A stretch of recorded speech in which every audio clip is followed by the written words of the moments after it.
Hi Taurus, Sun, Moon, Ascendant, or Venus. This is Dane, and I am going to be doing your April 2020 full moon reading for you.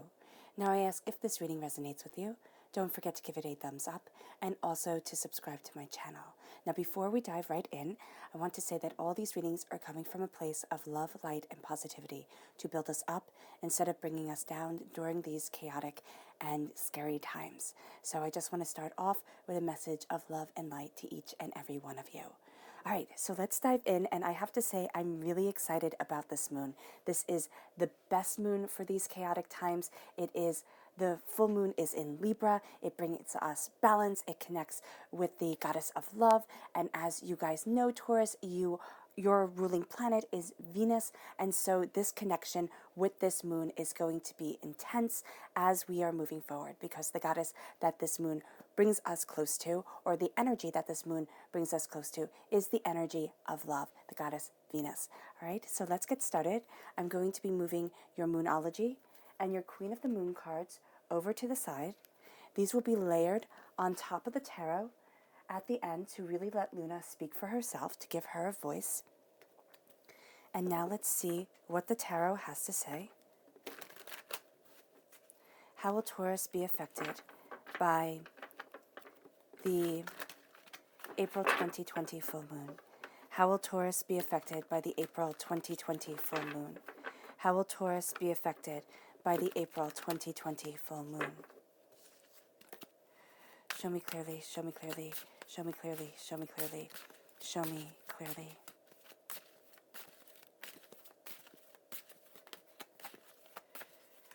Fantastic. At the center of everything, we have the Five of Swords. You are crowned by the Nine of Wands. Then we have the Three of Wands, the Knight of Wands, a fire sign energy, an Aries, a Leo, a Sagittarius, the Eight of Cups, the Nine of Coins, which is beautiful, the Ace of Wands. You are definitely taking this gift, guarded by your angels, the Seven of Cups, the Star card. Oh, I love it. And then the Queen of Coins. That is you, the Queen of Pentacles, shining through. During this time, you're going to feel much more comfortable behind the scenes of things, okay? And then I have the moon all laid out for us to talk about just for a moment. Well, a little bit longer than a moment, to get you all prepared for what's to come. So the full moon represents power and a connection with the divine, which is beautiful, because as we are connecting with this full moon in Libra, which is so beautiful, because Libra is all about balance, it's all about coming together. April is ruled by Mars. Now, the next month of May is ruled by Venus. And as we know from mythology, Mars and Venus were lovers. So these two really do have this harmonious beauty to them and have this lovely connection. So as we embrace this time being in Mars and this sense of hunkering down, fighting, kind of, because Mars is also, if we go to Greek mythology, if we move from Roman mythology to Greek mythology, is represented by Aries. So this is a sense of kind of embracing the emperor mentality to things. And so we are looking at the sense of claiming our thrones, knowing where we stand, knowing what we're fighting for, being very kind of, it's almost militant in our response to things. It's kind of like, okay, these are the rules, this is what has to be done, looking at things rather succinctly and precisely to be able to move forward in our greatest power and in our greatest truth. And during this time, as we embrace this connection with the divine, and as we call on the power of this moon, the reflection of the sun, the cooler, more kind of stabilizing energy, we move forward in trust and in attraction. Now, why is this? Because this is the egg moon. It's also known as the pink moon, which I think is absolutely beautiful. Pink is my favorite color. And so here we trust, as this is a time of being within the shell, of being within the moon, protected by this caring force. And then with this moon being a supermoon, which is very exciting. We have come out of a supermoon. The moon before, the full moon before, was a supermoon. The next moon will be a supermoon. We have entered into a very powerful lunar time with the supermoon being with us for so long. So here we are attracting trust, and we are calling on the trust that we have as we are kind of in our homes, as we are protected, as we are looking at the future. And as we do so, here we then move with the full moon in Libra to a win-win situation. The balancing of the scales is going to be very important. Now, this is also, the importance of this is also amplified because we are moving, if you're in the northern hemisphere, from winter to spring, and if you're in the southern hemisphere, you're moving from summer to fall. So with the change of seasons can come a bit of a melancholy, a bit of this kind of very intense energy that makes you feel like you should be doing more, like you should have more on your plate, you should be getting more done, and it can be really frustrating and lead to a sense of sadness or a sense of, I'm not doing enough, and can lead to exhaustion if you sit there and say, okay, this is everything I need to be getting done, and because of the state of the world right now, because of everything that's going on, I can't. Or things are, my usual routine is being turned topsy-turvy. So here, it is really a hunkering down, a balancing of the scales, knowing that with this full moon in Libra, win-win outcome is forecast. Yes, most definitely. But this is also aligning us with our relationships, with balance, with beauty, and seeing that within all things. We're also going to be seeing that as we move towards this win-win outcome, the personal adornment, the sense of taking care of the self, of letting our beauty shine through, is going to be very important. So if you're sitting there and thinking, oh, it's just not, that's so silly, I have so many other things to do, and you let you go first, kind of like, yeah, kind of just like not taking care of yourself the way that you would want to, or the way that you usually do, that's actually going to make you not feel as good about yourself. So with the supermoon, it says emotions are running high, and this is amplified, of course, by the changing of the seasons. So by taking care of yourself and saying, I matter, because the full moon in Libra tells us to focus on relationships, tells us to balance the scales. It brings to light emotional imbalances in relationships, and it can bring to light most definitely the emotional imbalance within the relationship with ourselves. So that's why a little bit of pampering will go a long way during this time. And then we move to the new moon in Taurus. So for you, Taurus, this is going to be a powerful time because this is, of course, your sign. So on April 22nd, we move into the new moon, and this is very much a sense of power. It says prosperity lies ahead. It brings us to new beginnings, and we know that a new start is coming. So on April 22nd, we start to see a shift in things. We start to see us moving towards happiness, moving towards prosperity, moving towards this purity of purpose and alignment with self. It's kind of like really moving forward in really pure, succinct desires for things and wants. So then we move, because in May we then have the new moon being in Scorpio, and it is called the flower moon, which is us blooming forward, most definitely. And it says a time to release negativity. You're going to see this as we approach this new moon, this full moon, because this reading is from new moon to new moon, from April 7th to May 7th. So here, the energy around this time becomes very much of kind of a purging energy, a sense of release and empowerment. And as you release and as you are empowered, the spirit guide animal for this time, for April, is the hawk spirit and the wolf spirit. So this says, let spirit be your guide. And the wolf spirit says, turn knowledge into wisdom. So spirit is being your guide, because with the hawk spirit as the totem animal for this time, if you see a hawk or a wolf during this time, this is really your spirit guides tapping you on the shoulder, Taurus, and saying, remember this message. The hawk shows us empowerment. It shows us a sense of being rather visionary during this time, All right, it's a spiritual awakening, it's an observation, it's visions, it's heightened intuition, and the wolf is sharpened intellect and strong instincts moving us forward. So you'll have these two things coming out. And this is really saying trust your gut during this time. Trust what you're seeing, trust what you're feeling, because so often we're going to get carried away in other people's emotions, all right, which will make the scales unbalanced for Libra, which will be one of the things that we have to look at during this time, because we so focused on relationships. We're so focused on relationships, desires, heart's desires, joys, pieces, kind of trying to be everything for everyone else, that we will forget that the most important thing is to be kind of this beacon of peace, this beacon of love, this beacon of understanding, this balance of the scales when all the scales are in disarray. And then this moves us to the spirit animals of May. Now, the spirit animal of May is an elk, but I didn't have an elk card. I had an antelope, which was the closest thing that I had. So the closest animal that I had. So it's a beaver and elk spirit. And the beaver says, lay a solid foundation. And the beaver, as a totem animal, represents ingenuity and persistence. It's like, I am not going to back down. I'm not going to be destroyed. I am not going to, be overtaken by anything. I am preparing, I am diligent, and I am set.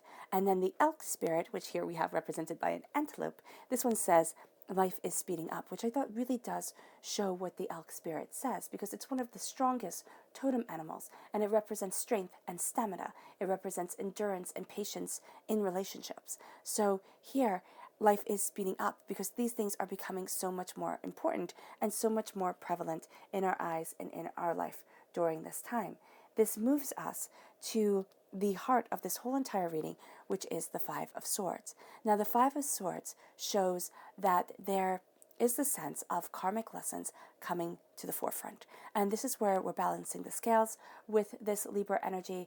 We are we're calling on beauty into our lives, is really what we're doing here. And we're looking towards the beauty. And you're going to see, by embracing the compassionate balance of this Libra full moon, we are bringing compassion and balance into the world. And we become like the reflectors of the sun, very much like the moon. And as we reflect the sun's power, as the sun is important to you, you reflect passion, power, and purpose. So here, with the Five of Swords, things are going to come up where you sit there and you're like, are you kidding me? I've already been through this before. I've already faced these adversities. What is going on? Now, it can be mentally, most definitely. The swords do represent the mind, but it can also represent things that are a bit of a battle, a bit of a challenge. But then we have the Star card coming. So I do know that with the Five of Swords, the traditional way of reading it is to say you have to be more sporting. You have to be more giving, more understanding. Good sportsmanship is very important. The way I see the Five of Swords coming from a medieval background, and that's why I absolutely were drawn to these cards during this time. These are medieval Renaissance art, and it just brought such a sense of calm, soothing love into the reading. And I thought, oh my gosh, that's perfect for us for this time. So here, this is very much saying, I have won, and I'm not going to feel bad for winning. I am not going to, let myself be manipulated by the emotions of others, because in medieval times, okay, if you and just think of the Medicis, this big ruling family in Italy, they ruled by absolute force, absolute power. There's, I think, was it an HBO special on them? You can find a lot of information about them, but they were brutal and forceful, and they were, Renaissance people. They were, built up their power. So you had to be absolutely determined and absolutely kind of ruthless during this time. That was what strength was. Here we have a very different idea of strength, a different idea of power and purpose. So in medieval times, in Renaissance times, you would sit there and say, oh my gosh, you let that person live? What a coward. You didn't do your job. Here we'd be like, why would you kill them? So with him letting this person that he was fighting walk away, and he's holding back his dog, he's keeping the swords, that shows that he is beyond the realms of merciful. It just does. And so here, You have the Star card, which represents an Aquarius energy, a time frame of January 20th to February 18th. You have your soul's wish being granted. It might not be the wish that you wish for at night on a shooting star, but it will definitely be the wish that is holding your heart, that is moving you forward, that, guides you during the day. So with the Five of Swords, you will be faced with things that make you doubt your wishes will come true, or make you doubt the way that you're moving forward. As you focus on your soul's wish, as you focus on your heart's desire, on your passion, on your determination, you will see that you do move forward, and that the angels are more around you than you have ever anticipated or that you had thought. So here with the Nine of Wands, it is going to be very important for you, Taurus, to not get caught up in the drama of the world. And I know you might sit there and say, Dane, I have to be informed, yes. But being informed and being obsessed are two very different things. And I can see this around me, just people becoming all consumed with this. And what is bad about becoming all consumed with the state of the world right now is that if you're already doing everything that you are supposed to be doing, there's a sense of helplessness. And so here with the Nine of Wands, this is very much saying to filter the knowledge that is coming your way. See, these wands are trees, they are planted, they're growing, and, excuse me, and here, as they grow, as trees do, they filter the air.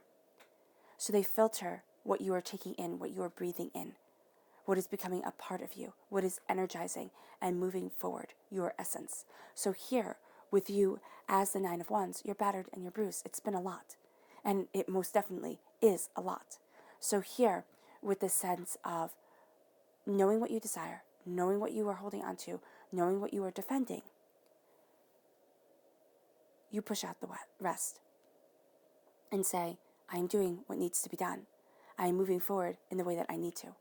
And I cannot be held down by the rest of it. And so here, there is very much a sense of starting to listen to the internal dialogue, because you will find that with your angels and your spirit guides and divinity right there with you, the inner dialogue is so important, and it becomes almost a visionary time if you listen. And this leads you to the Seven of Cups.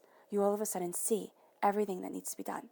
And it's not all of a sudden. It's kind of like either you have more time to be looking at it, or you're like, wow, I can be doing all of this. It's kind of like, or you're daydreaming about things. The Seven of Cups warns against daydreams. It warns against being caught up in the imagination of it all. And I don't want to ever say, because I'm a firm and huge believer in imagination and in creativity, but what it is here, these are like time thieves, right? And this is where you're sitting back and you're just thinking of when everything will be wonderful, when life will be exactly as you imagined. And as you sit on the couch eating chips, this is your narrative. It's like, oh, I'll be doing this, I'll be doing that. Here it is saying, okay, let's start now. Let's start, and let's look at what we truly desire. Let's look at it and see what our heart wants. So with the Seven of Cups, it is not simply imagination. It is visualization. And the difference between imagination and visualization is powerful, because imagination is saying, okay, this isn't real.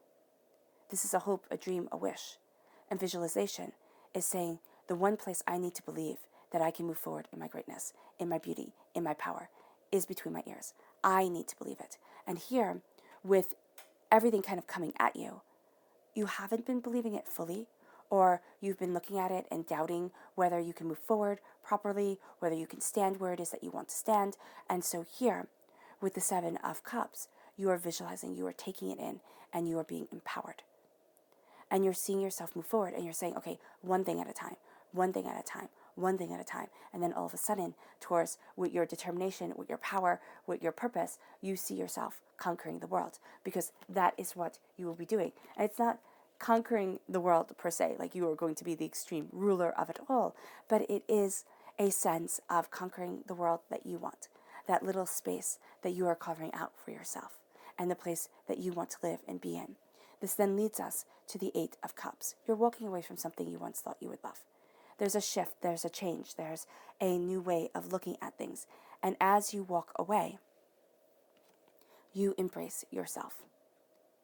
And it's kind of like you needed the balancing of these scales, you needed the planting of these seeds, you needed this sense of power, of truth, and of purpose to move you to this direction, because it was always like, okay, I'll do this later, or this was on the back burner of what was really important, and now you're saying, no, this is important for me now, and this is where I have to be, because you are seeing what you truly desire and what you truly want.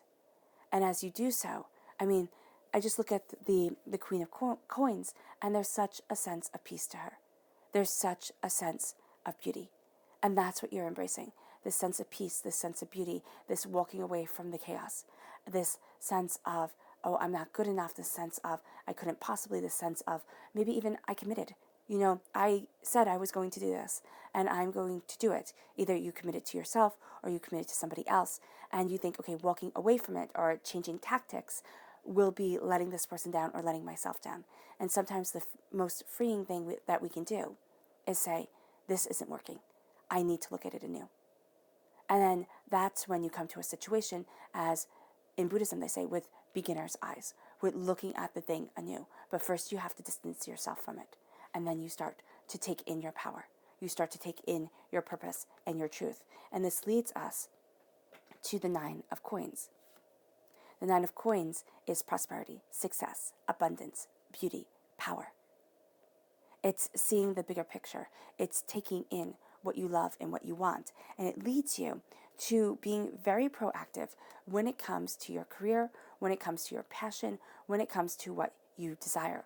There is going to be this little bit of a hiccup during this time where you're getting this gift, but you're going to have these obstacles to overcome within your own mind, or against, people within your life saying, oh, you can't do that, or why are you being so silly, kind of thing. And then you take these gifts and you're like, no, this is my truth, this is my power, this is who I am. I need to move forward this way, because you're going to be very passionate, very creative during this time. And it has you really stepping into your own. It has you owning this, I want to say, moonscape. You're owning this lunar cycle. And as you own this lunar cycle, again, there are wishes being granted, and there is this gift from God's source spirit, however you see the divine, the universe, of passion, of creativity, of heightened energy. Now, this can also be heightened sexual energy, which, if you are in quarantine alone in your house, can be very frustrating. But this is also going to be a sense of tremendous creativity coming your way. So it's kind of like a harnessing this energy and creating off of it, empowering with it, guiding yourself forward towards something great, towards something beautiful. And it has you looking out at the horizon, at, kind of your ships coming in, your ships going out, at new things that you had never expected. Now, this could be for a myriad of reasons that you are looking at new horizons, all right? But there is this sense of power, of purpose, of truth, of dedication, and of moving towards what you want and what you need. And it's saying here that with the angels blessing you, the doors are never going to be closed for long. There's not going to be this sense of, oh my gosh, I just can't. There's going to be this sense of, oh, I didn't think of it that way. Because you're changing things. You are changing things, and you are embracing a new passion, a new power, a new purpose, a new truth, which leads you to a connection with your visualization. What do you want, Taurus? Not asking what other people want from you or what you can do for everybody else. What do you want? And it's a focusing on that. It's saying that this is important. I am important. And Taurus, that's going to be so pivotal to you during this time, because you're always more than willing to kind of sacrifice for everybody else. To sit there, because relationships and money are so important, okay? And that's really boiling it down to like the essentials. So love and money, those are the things, because you're ruled by Venus, of course. So here, there is that sense of needing that security, of wanting the bounty that love and prosperity, money, bring to us. So here, there is this sense of you will sacrifice for those that you love and for your work, which can become your whole entire life. And it can just feel like one big sacrifice after another. There needs to be kind of a stop, and is saying, how do I move forward? Where is it that I want to be? What is it that I desire? You're still working hard. You're still connecting and giving to those that you love, but it's not becoming the kind of mantra of your existence. Okay, let's see what your Queen of the Moon cards have to say. Angel and Spirit Guide message. All these readings, of course, come from your angels and your spirit guides.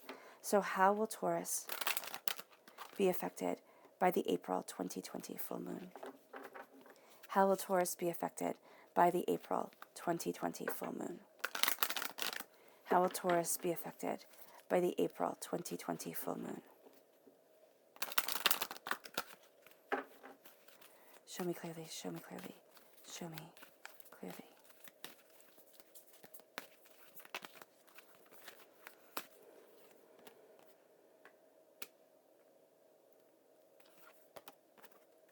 Oh, I love that.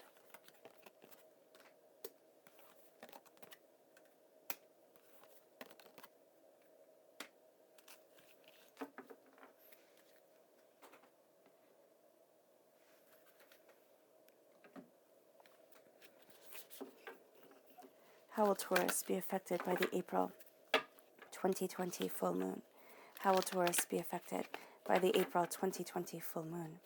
How will Taurus be affected by the April 2020 full moon? Show me clearly, show me clearly, show me clearly, show me clearly. Also know that you could have and you do have a very strong connection with a fire sign energy, an Aries, a Leo, a Sagittarius.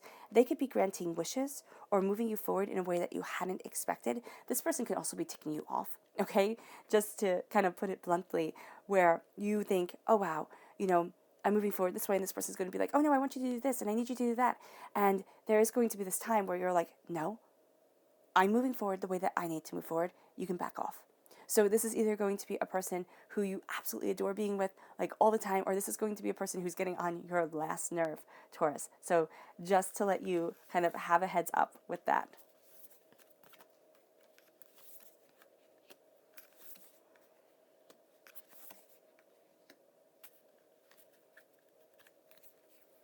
Okay.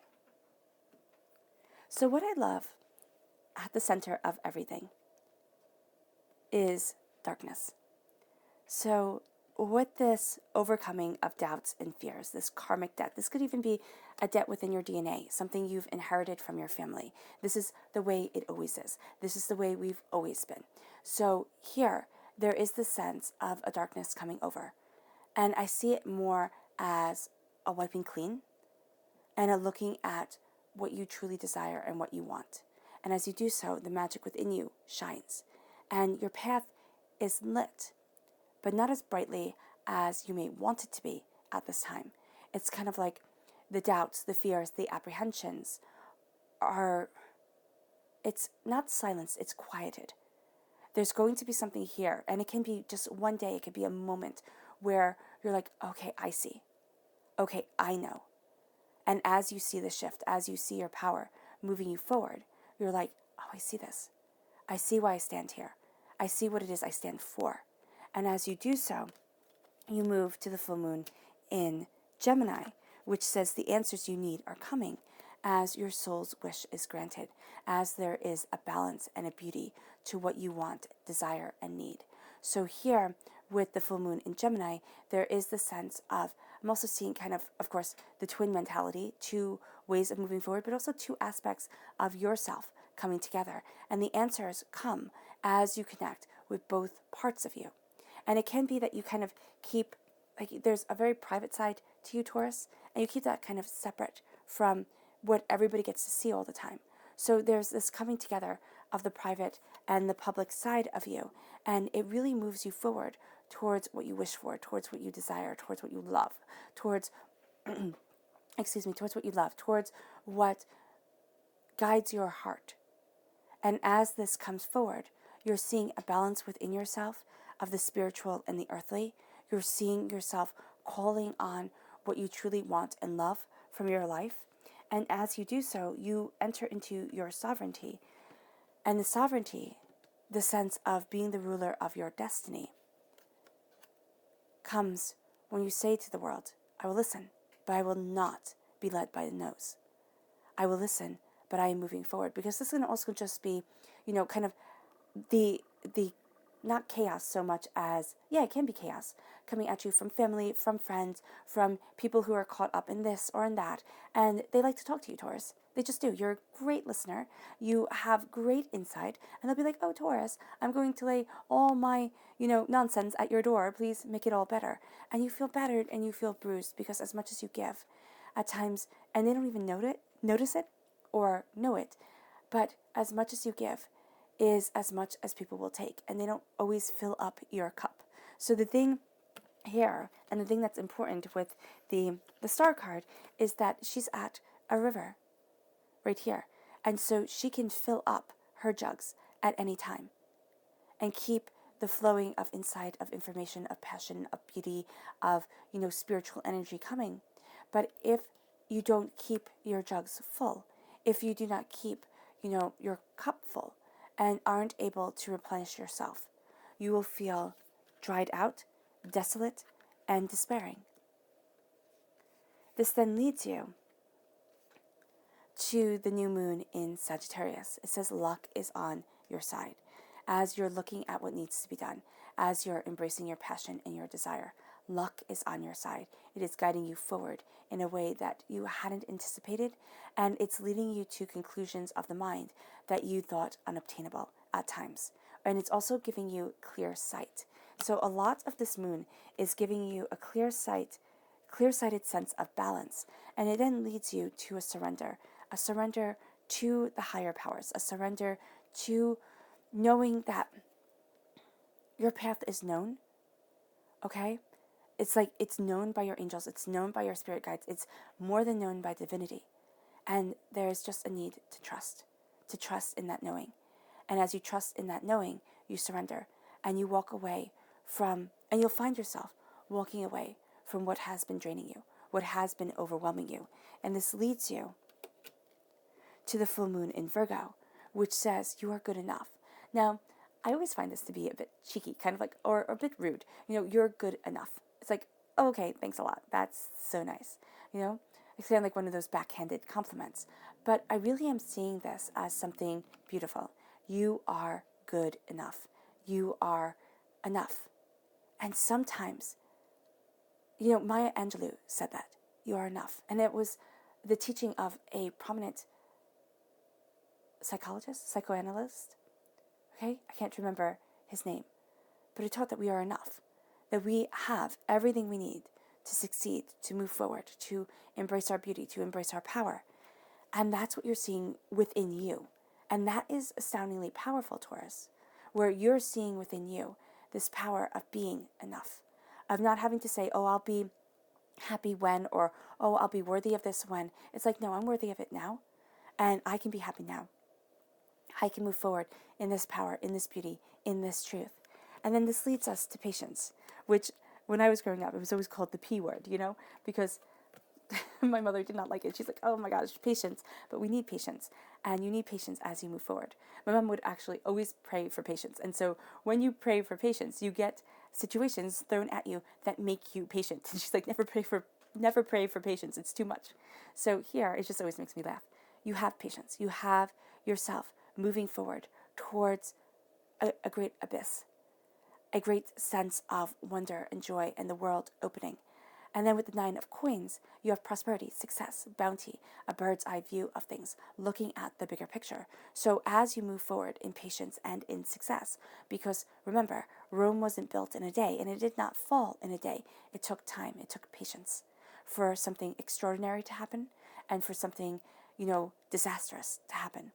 And this leads us to the 9 of coins, which is prosperity, success, bounty, wealth, beauty. Be patient, it is coming. Be patient, because you're changing the game, is really what you're doing. And as you're moving towards the new moon in Capricorn, which says your hard work is paying off. And you will see yourself moving forward in passion, in determination, in this drive for what you want and where you need to be. And as your hard work pays off, the answers that you need come. And you know that you are enough. You are enough to enter into greatness. You are enough, just as you are, to live what you have dreamed, what you have wanted for so long, and what you truly desire. And as you embrace this, there is a sense of gratitude that spans generations, of gratitude of soul and of self, as you are guided by your angels, as you are handed passion, beauty, and brilliance. And that leads to the full moon in Cancer. A personal issue reaches resolution as you see your world open, as you see new horizons come. Now, this does not mean go and travel at all. It means to be very safe, very secure during these scary times, to be wise. But it also is showing here that paths that you never thought of, or ideas that you had given up on, they start to come to the forefront. And you start to see yourself, and you're like, oh my gosh, okay, I get it, I see it. I can move forward this way. I have this beauty around me. And as you embrace this beauty, you know that luck is on your side because the answers are coming that you have been seeking for so long. Now, your subconscious message for this whole entire reading is the Eight of Swords. Now, you do have a repeat of the number 8 here, so there is the sense of taking things very seriously. It can be a little bit too serious, so kind of remembering laughter, remembering joy, remembering the balance of the Libra full moon coming into our lives and saying, okay, I will not be, one thing and not the other. So here it is being seriousness without being joy. And if you can be pure joy without seriousness, it can be like, you can think to yourself, oh, I'm not taking things, as seriously or as, being as quote unquote adult as I should be. But really embracing joy during this time is going to be something that it takes years off your shoulders. It really does. It takes you to a whole new level, and it takes you to a whole new place. Because here with the Eight of Swords, it's like wherever you turn, subconsciously, you're going to think, oh, I'm going to make a mistake. I'm not going to be able to do this right. I can't move forward. What the heck is wrong with me? It can be way too much in your own mind where you're just kind of going over things like a hamster wheel and not seeing any beauty of it all. So the Eight of Swords can take away everything. It really can. And I'm not saying this to be melodramatic. I'm saying it because it is the truth. I'm saying it because when we have these doubts, these fears, these apprehensions, the sense of not being good enough, it's very easy for us as human beings to fall into it, to fall into a sense of panic, a sense of kind of survival mode. But in our world today, our survival mode is not, oh my gosh, this bear is chasing me, I have to get away from it, or don't go there, that way, is tigers, tigers and lions and bears, oh my. It's things that cannot be fought instantaneously or cannot be resolved quickly. And so the stress stays with us, and our body doesn't know how to deal with the constant stress. And so it leads to things like fatigue. It can lead to things like weight gain. It can lead to things to like losing weight. It all depends on how your body handles stress. And so here it can even lead to, headaches and your body aching and not being able to move forward. And it comes from the Eight of Swords. It comes from this sense of subconsciously thinking, I'm going to mess it up. And it's going to be, absolute shit. Excuse my language, but that's what I'm seeing here. So subconsciously, do not put... Okay, so you can't really sit there and say to your subconscious mind, stop it, because it's subconscious. You don't know you're doing it. Meditation would be highly beneficial for you. Meditation, a connection with your heart, your soul, yourself. Just sitting there and being in the moment. But also saying to yourself at times when you are exhausted, when things have become too much, okay, I'm going to take time to do something for me, just for 5 seconds, or for 5 minutes. That's going to be so very important. And also know here that pampering is going to be something that makes you feel better, that makes you feel secure, right? Your subconscious Queen of the Moon card is the path. You're seeing your path anew. You're seeing a path open up that you hadn't anticipated. You're seeing yourself moving forward in a way that seemed foolish, that seemed childish, that seemed, not what was supposed to be done. But as you open up to this path, you see the beauty around you and you're like, oh yeah, I got this. Oh yeah, I understand this. And there are roads opening for you. And there's a path opening for you that either you had given up on or you never thought could be yours. And it can be, Taurus. And it leads you then to your subconscious Moonology card, which is the waxing moon, and it says the energy is gaining momentum. The energy of you, the power, the purpose, the passion of you is gaining momentum, and it is moving you forward. All right, Taurus, I hope this reading has resonated with you. I wish you nothing but light, love, peace, and happiness. May harmony always be with you. May you absolutely have a blessed moon. I am sending loving, healing energy to each and every one of you, and I love you all. Bye.